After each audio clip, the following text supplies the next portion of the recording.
এই শয়তান হাঁসটা গাছের ডাল কেটে সেই ডালের উপরে কালো সুপার গ্লু লাগিয়ে দেয়। তখন একটা কাঠবিড়ালি ঘুমন্ত অবস্থায় হেঁটে হেঁটে সেখানে চলে আসে, কিন্তু তখনই তার ঘুম ভেঙে গেলেও সে আবারও হাঁটার চেষ্টা করে, যার কারণে সে অনেক জোরে টান খাওয়ার কারণে ভেতরে চলে যায়। देख लो भाई।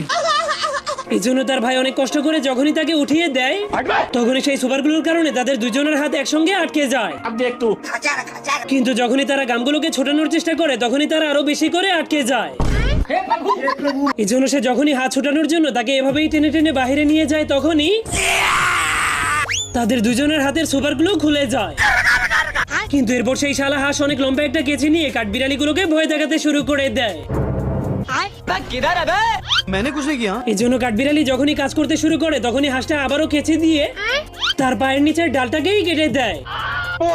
কিন্তু এরপর সে একটু দয়া দেখানোর জন্য তাকে সাহায্য করে দেয়।